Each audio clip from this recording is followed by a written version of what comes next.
Kneel before Zod Issue 1 heads to New Kandor, where Zod oversees the Sunstone harvest and is given census data regarding his eugenics programs. A voice finds it ironic to see Zod like this, causing Zod to turn and confront Jor-El, telling him that he doesn't believe in him. Jor says that they are forever linked and there is no escaping it, and here Zod is, the ruler of his own planet. Yet he is struggling under the weight of his new responsibilities. Jor thinks that the general has come a long way, but now he sees a soldier without a war, seething in discontent. Angered, Zod tells Jor-El that there is no discontent, only destiny, and New Kandor will thrive in ways that Krypton could never achieve, and they are not linked in the way the scientist likes to believe. They are nothing to one another. Jor wonders who he's trying to convince, since his ambitions to conquer were just like this on Krypton, but he failed there in spectacular fashion, and he'll fail on New Kandor as well. Zod thinks that he's wrong, since he created New Kandor from the ashes of his failure. Jor thinks that his only failure is that he still roams free, and there is a reason why he was banished to the Phantom Zone. Jor leaves with one final critique on Zod, telling him that he doesn't have the capacity to create, only to destroy. Zod bubbles with anger, thinking to prove his point he'll burn the scientist's tongue out. Zod's introspection is interrupted by Eradicator, wondering who Zod is speaking to. Frustrated, Zod says it's obvious, pointing to where Jor-El was, but no one is actually there. Eradicator thinks that he should run some scans for intruders, but Zod doesn't think that will be necessary, heading to see Ursa, who thinks her husband is there to check on their recent productivity levels. She assures him that his army will have a Kryptonian's natural ferocity, and they will be controllable. Zod is happy with his wife's work, also happy to find her pregnancy is progressing as expected, almost waving off the notion that his wife is pregnant. Ursa thinks that he should show some more enthusiasm for a second son in the House of Zod, but he seems more distracted as of late, and hasn't been himself lately. Zod waves her concerns away since he is focused on them as much as he was when he finally freed his family from the Phantom Zone. Eradicator chimes in with a warning that something has breached the Forbidden Sector. Eradicator says the breach was in a deliberate location, making the couple realize it was their son. Ursa tries to tell Zod that Law doesn't know what's at stake and she knows of the traditions involved, but there has to be another way. Zod knows there isn't, and Law's time has finally come. Ursa reluctantly lets her husband go and meet Law, who wonders if he should destroy the Eradicator drones as he watches. Zod waves the drones away, telling her son that this sector was deliberately cloaked, so what compelled him to enter it? Law tells him that the world is his home, and when he saw this area was cordoned off, he was confused, since this sector was meant for automated sunstone mining, but that's not what is happening there at all. Zod reveals it's not, and it's actually all about strategy, as what was built there is an ultimate weapon to defend New Kandor with. He reveals that they have tapped the planet's core to provide unlimited energy to the weapon, and it will annihilate anything and anyone in its way. Law is angered it's another weapon, having figured it out a long time ago, but he waited for Zod to finally confide in him the truth,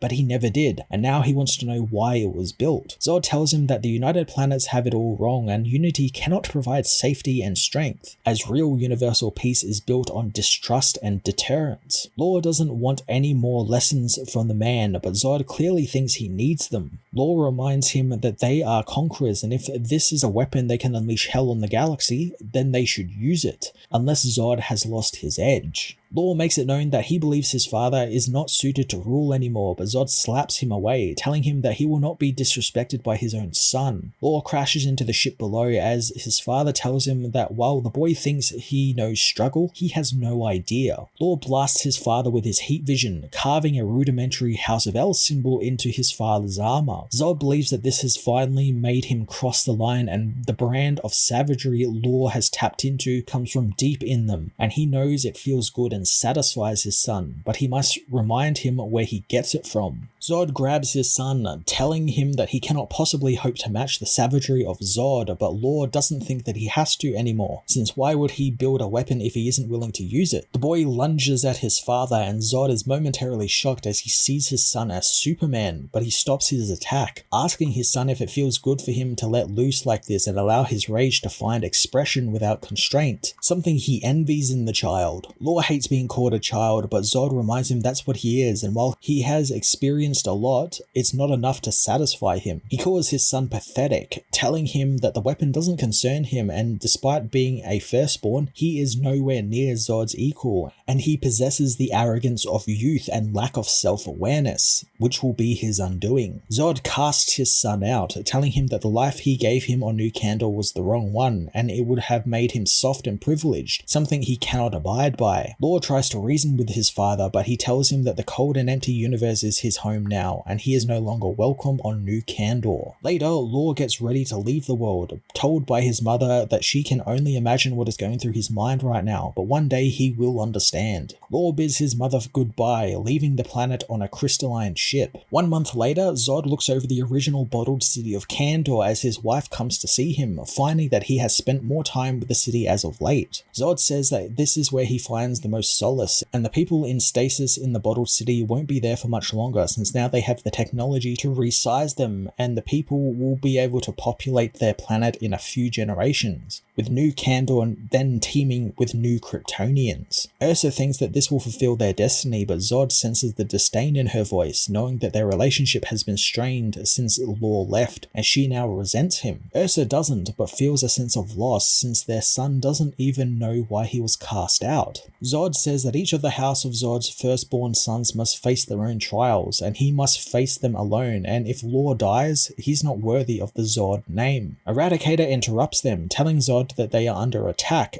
by ships using scramblers that have disabled their perimeter satellites and touched down where the natives of the world have expanded their settlements. Zod speeds out of the city to confront the invaders, demanding Eradicator find out who they are. Zod finds the invaders killing the natives, spotting that they are the Khund, who think the planet was completely defenseless. Zod blasts right through the leader before destroying their ship and confronting the leftover soldiers, telling them that the planet and its people belong to him. Zod kills his way through the soldiers, letting the anger of the confrontation with his son take over. He tells the Khund that he is their worst nightmare, blowing through one of their ships, destroying it with his heat vision and telling them that none will make it off the planet alive. The final wave comes to him, but with a shockwave, he kills them all, ripping their bodies to pieces. Ursa contacts her husband, telling him that the orbital satellites are coming back online, hoping that he dealt with the problem. Zod knows that he definitely has, keeping one Khund soldier alive long enough for interrogation. The United Planets contact Zod, wanting to know who attacked his sector. Zod tells them that their intel was inaccurate and anything that happens on his world should be classified as nothing more than local trouble, so it's none of their concern. They remind Zod that this is not a call he gets to make, since he continues to be an unstable element within their goal for a greater collective. They warn him that he will be watched more closely now as they cut communications. Zod tells Ursa that their hubris will be their undoing, having warned the United Planets of the pirates terrorizing the galaxy weeks ago. However, they never listened to him. Ursa knows that's because of who they are, and they would forever be a target,